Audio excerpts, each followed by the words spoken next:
How to delete categories in WordPress. Log into your WordPress admin dashboard and you will be on this page. Navigate to Posts and then Categories in the sidebar menu. This Categories page shows a list of all existing categories on the right.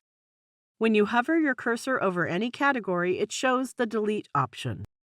By clicking the Delete option, you can get rid of that particular category.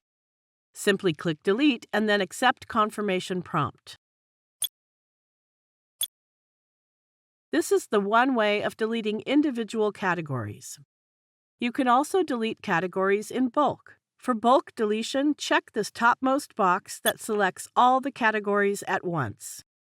You can also uncheck the boxes for individual categories that you don't want to delete.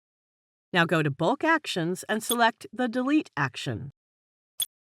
Then click the Apply button.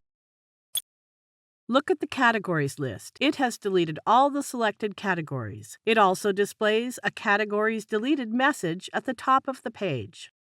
Please keep in mind that there is no way to recover categories that you deleted in WordPress.